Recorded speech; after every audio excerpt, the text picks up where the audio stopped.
Welcome to today's episode. We're welcoming Phillip Mcbride, the CEO of Ready IT. Hello, Phil. Good afternoon, good morning. How you doing? I'm good. What about you? Embracing the crazy. So, can you just give me a little bit of overview of Ready IT, your business? Yeah, sure.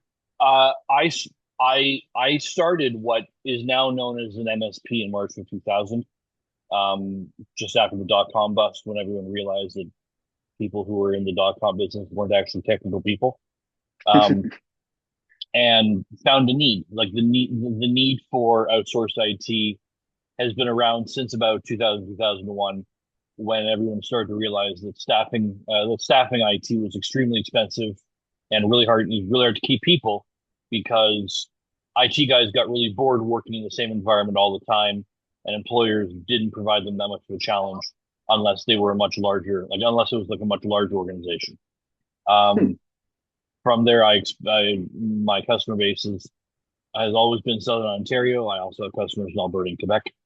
okay. And I've worked in almost every conceivable industry that there is. Did you only focus So on Canadian clients? my You also- my core mission has always been to make sure my customers are happy. Okay. So that made me and therefore my company a bit of a generalist. Okay. I personally specialize in network infrastructure topology design, network troubleshooting, that kind of thing. But my company, we do everything. If it has a circuit board in it, Hmm, either we manage it or we manage the relationships with the other vendors that deal with those devices. We give okay. our customers a single point of contact, so they don't have to worry about it, and that gives us the broad high level of what's going on, so we can tell our customers what they need to know and what they need to worry about. Hmm. And as the CEO, do you still do technical part? Or are you just mostly doing decision part? Are you still in the weeds, like we could say?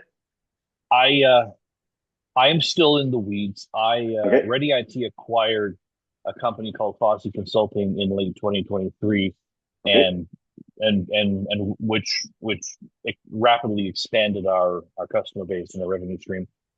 Hmm. So it wasn't just me anymore, and I am higher level now. I don't do as much of the technical work as I used to and as I might like to do. However, I still do it once in a while. I still force myself to do some of that stuff just so I know what my guys are doing. So when they come to me and talk to me, I know what's going on. Okay. So you moved a little bit into consulting and then the MSP. So you have like two sides of the business, and you're mostly the consulting part, No, no, no, no. I'm full MS. I'm full all of it. MSP. I've Okay. always been MSP. Every once in a while, I get a phone call from someone where I go and do a consulting gig, but that's just me. Mhm. That's just because of my experience level. But no, I've always been what is now called a managed service provider. All right. And how long have you been doing that, the MSP thing? 25 20. years. Then. And going into the change of the technology and basically the learning phase of the entire last 20 years, because technology has been moved so much. What I've seen what it all. so what's the major shift that you saw in the MSP space as of right now from the past 25 years? Well, the number one biggest change is from customers always wanting to have you on site and having customers say, "We'll contract you, but you have to be here for 5 hours a week. We need you here." To today, they don't want to see you. They're like, "No, no, no, no. We'll pay you. Get out of our office. If you're here, there's a real big problem." Yeah. So that's the largest change has been, and that was almost done pre-COVID, and then COVID Hmm. finalized it. That was it. Oh, Yeah. you don't have to be here to work? Okay. Um, Good. and that's been a good change because now I don't have to worry about travel. I don't have to worry about Hmm. travel time. I don't have to, I mean, look, there are some things that you have to be on site to do, but Yeah. there's not much anymore. But now if a customer calls and says, I can't print, they don't have to wait for an hour and a half for my guy to get there to fix the printer. Hmm. They just log in and fix the problem. It's a 5 minute call. Everyone's happy. So that's the biggest change. Hmm. And then with that change, came remote management tools and professional services automation, which has had its share of challenges. Mhm. But that's where we are. So I can control a customer's entire network from three web interfaces on my phone anywhere in the world. Did that start in the COVID area, like you said, after, or the platform That's were already there before? the those platforms. Our modern RMM started probably, I'd say, around 15 or 16. Okay. Um, and then the problem is, like, I was a late adopter. Mhm. I pushed as hard as I could because of the security concerns. Yeah. One of my customers fell victim to the Kaseya hack in 2019. Okay. Uh, and it was July 1st, 2019 when Kaseya got breached, and all of their customers got ransomware because someone got in through a sales guy's computer. I was always nervous about that, but there came a point where I just said I couldn't do it anymore. I needed some kind of RMM. I use Synchro. Synchro has been great. I know what their security stack is. If they get hacked, then Amazon goes offline. So um, Hmm. it is what it is. So RMM is the other big thing where and the idea of having a stack. I mean, everyone's like, we going back 25 years, the idea of paying four or five vendors $4,000 or $5,000 a month for all of the software I need to manage my customer base, that would have been unthinkable. Now today, it is. I've got my RMM, my PSA stack. I pay for an EDR or antivirus, anti-malware. I pay for the backup system. You put all that to and there like other like things on the side. I mean, I use Domots for monitoring. So you put all that together, five or six products, you could manage the world. Hmm. And did you saw any technology or any like hype stuff that came in those 25 years that just didn't work at all, or we're just like, we'll try it, but like, nah, don't even think about that. Just go that route instead. I'm sure I have, but the thing Hmm. is, I don't have the bandwidth to remember the stuff that Okay. crashed. I've seen Understand. plenty of companies come and go. Again, I've seen companies Yeah. get most of the companies that came in big and then fizzled out went out because they got hacked or because of Mm. security concerns. And I suppose that brings us to the biggest change in the last, I'm going to say 6 years, is security. Um, 50% of my life is cybersecurity now. Anyone in Hmm. this space, this is where we live because the wrong user opens the wrong email and it has the potential of blowing up your entire network. There's a saying, the chain is only as strong as its weakest link. Yeah. I can train every user, and we do. Like we train users on, like we do simulated phishing attacks. We do training for all of our for our customers' users on what to look for. I respond to at least five emails a day from customers saying, "Is it safe to open this?"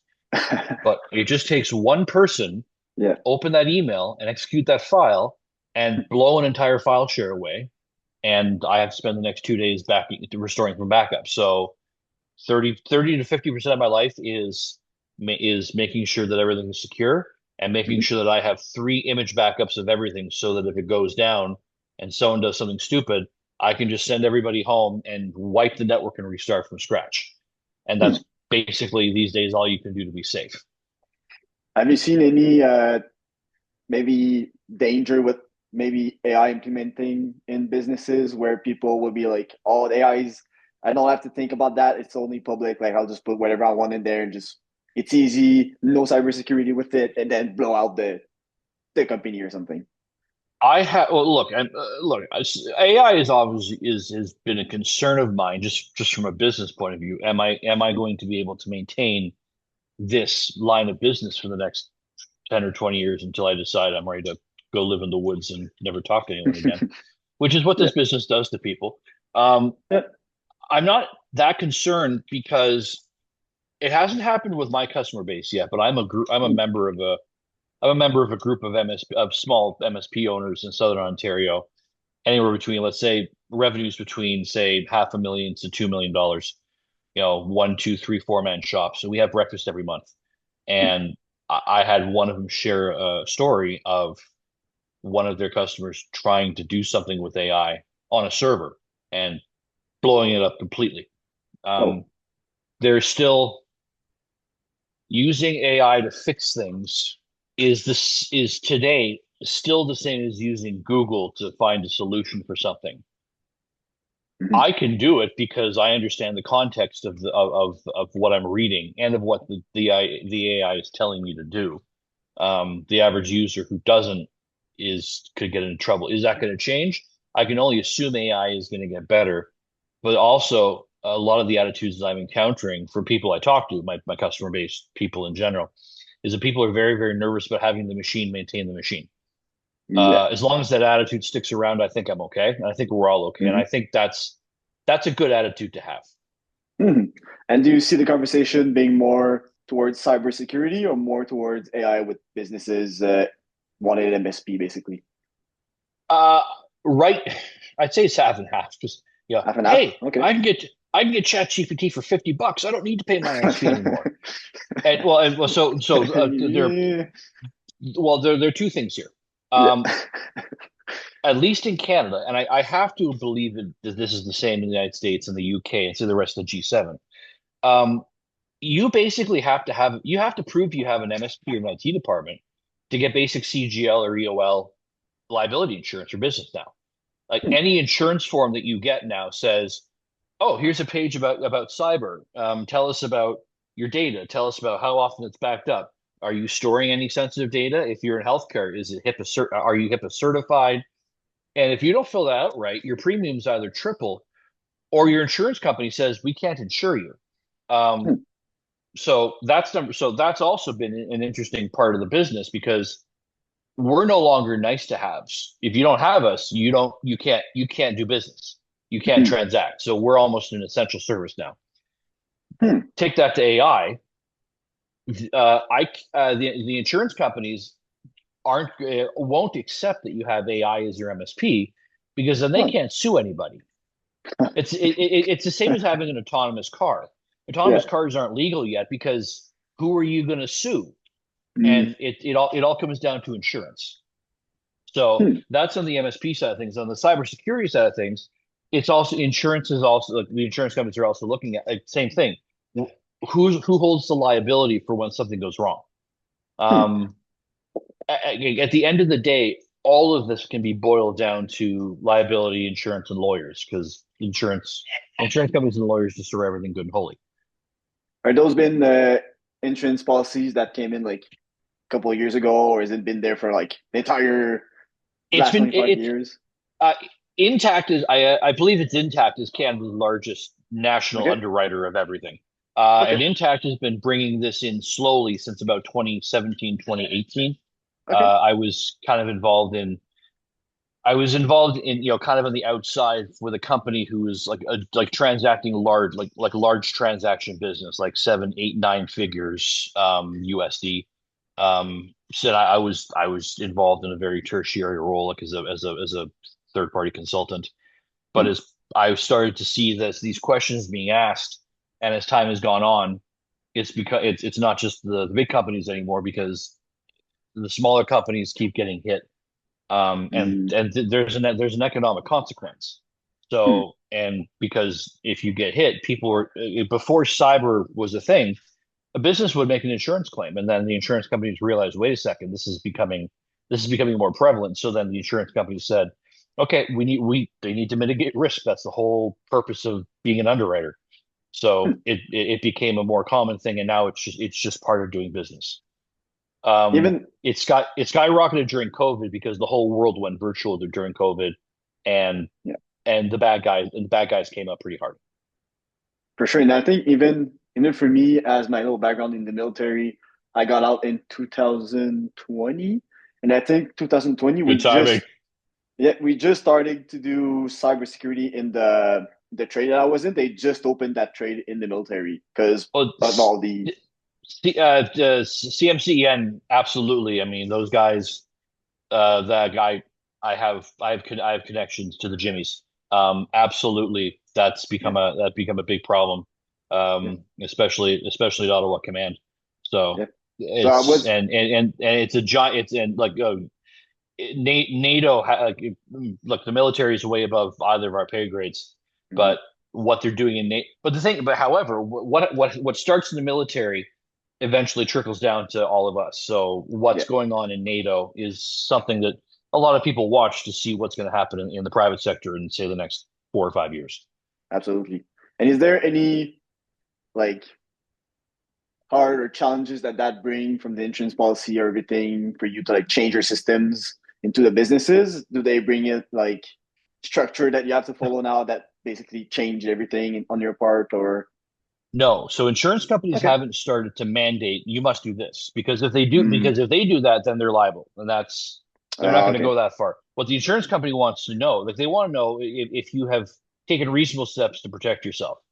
So on a regular basis, my customers like I have 40 clients on retainer. I'll get copies of insurance forms about once or twice a month. Can you just fill this out for us? And my Huh. system, okay, we have our stack, we have our way of doing things. I fill it out once in a while, like once a year. An insurance underwriter will call me and say, "Can you just describe this a bit more?" But like Hmm. the core is, are you encrypting sensitive data? Are you storing Yeah. sensitive data? And if you are you storing it within if it's health, if it's government, if it's military? Are you storing it in accordance with HIPAA, PIPEDA, Mm. whatever? And backups. All of them. How many do you have? How often do you restore them? When you do a Hmm. restore test, et cetera, et cetera. And that's what they're really concerned about. So if you do that, Mm. the insurance company is happy. And if your MSP is doing a good job, then they don't need to make a claim. So, Hmm. but Interesting. the other thing to keep in mind, and I'll say this for any MSPs out there, the don't forget to protect yourself. You can Yeah, protect your customers all you want, but if you don't protect yourself, then they're all going to get hit. So absolutely. Hmm. I've seen some people, I've seen some smaller groups get caught that way because they're concentrating too much on their customer base. It's like, the cobbler's wife has no shoes. Um, they aren't looking after themselves. And if you get hit, then as soon as you get hit as an MSP, your entire customer base is hit. So that's the only thing I recommend to any MSP who might be watching this. Look after your own house first. Absolutely. And coming back to your business a little bit, what are any challenges or what's working super good with the business as of right now? Well, everything in my business, knock on wood, is working well. I hear like look, I read the Reddit threads, and like I'm part of like I'm IT groups on Facebook, on Discord, some of the larger ones, and I hear people slagging MSPs all the time. Well, working for an MSP is horrible. I mean, it's just slog in, slog out, and there's no growth. And I'm a fairly small unit. I have three full-time technicians. I do most of the admin work myself because I've been able to automate. I've been able to automate most of the admin work through all the tools that I use. Um, so I think I'm the aberration because my guys are happy. Um, and we do like our guys are happy, our customers are happy. The challenge is staying on top of current security concerns. Mm. That's the biggest challenge. Staying on top of, I guess, when Microsoft releases an update, the bricks computers, staying on top of things like that. But we've done things to mitigate that because we can do that. We can say, oh, this Windows update came out, hold it for 3 days until we know that it's not going to blow the world up. Yeah, it's staying on top of things in Mm. a world where there's just more and more things every day. Absolutely. So Yeah. it's yeah, and it's about and that's my job as the owner. It's my job as the owner to kind of filter that down to my staff and go, these are the things to look out for. So I take that role on myself, and anyone in an ownership position, that's what they should be doing because that ultimately the buck stops with you. And it's always probably like filtering what's actually need to take care of and what's not taking care of. Because sometimes it's like, oh, we'll take care of this. And then 6 months after, whoop, the other one is like way more dangerous or Yeah, X and Y dependent on what is happening. Just because, absolutely. Yeah, look, sometimes it's a crapshoot. But again, if you've been in the business this long, I was one of those kids. I was one of those kids. I taught myself how to code when I was 6. I built my first network when I was 12. I started my company when I was 13, like Uh-huh. as a like to make money. So Mhm. if you've been around long enough, you can usually figure out which way the bird's going to fly. Hmm. And for the next maybe year, 6 to 12 months, what's the goal for your business in general? Well, my personal goal is growth. Like I said, I purchased another company and merged them into my operations in late 2023. 2024 saw the merging of the operations. This year has been kind of settling into that merger, and Mhm. and everyone's happy. Didn't lose any customers, gained some customers. Nice. Change, there was a name change, so everyone's bought into it. So Hmm. it's just kind of it's helping. It's G brain. What do you want to do tonight? The same thing we do every night, Pinky.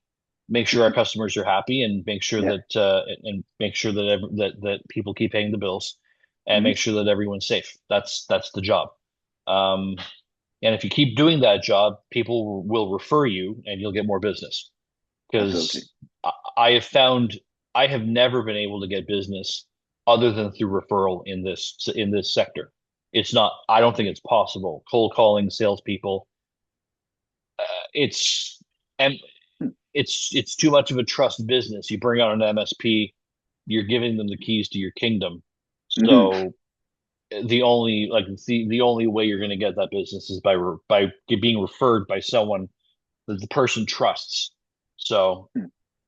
and yeah, so that's again that's where all our businesses come from. So Hmm. as long All as right. I keep my customers happy and Yeah. and keep everyone safe, then I'll keep getting referrals and the business continues to grow. Absolutely. And is the you said you were changing the name, is it still Ready IT or what's the Well, new yeah, name's gonna be? I purchased Fossey Consulting. I merged them into my operations, which is Oh, Ready okay. IT Computing Solutions. So I Okay, had okay. to, there's a process that comes. There's a branding Mm, process that comes with that. So you be careful handling those things. But everyone's ev- the service didn't change. They were happy, so they're hmm. happy that things like that are secondary at that point. Absolutely. And you said you try a little bit like you want to be growth, so get more clients. I assume maybe more employees. Is there one of both that's the big main focus? I just no, I would like. I mean, I would personally like more business, like More more business. monthly recurring revenue business. Okay. And with that business will come employees. I'm not Yeah. going to burn my guy. I'm not going to burn my guys out. So and look, that's a mistake that some people make. Oh, we bring in all this business, but all of us and we don't have the bandwidth to take care of it. Excuse me, there's a cat on my shoulder. Yeah. Yeah, Hello, cat. yeah. It's okay. So that's a mistake that a lot of people will make. They'll bring on so much business that they don't have the staff to maintain it, and then they'll begin to damage their customer relations, and then they'll lose business. Mm, So it's a balancing act. So absolutely. And one thing about maybe the industry or about your business, if there's one thing or one obstacle you could remove today, what would it be? oh dear.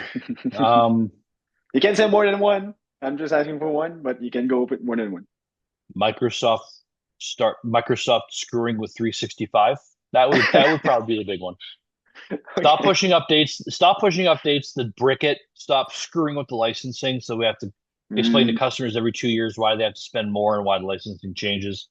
Take your billions of dollars and please just be happy. That would be about it. no, just changes as much as they can and then make everyone Leave it have alone. challenges. Well, perfect, There's Phil. That's, oh, go ahead.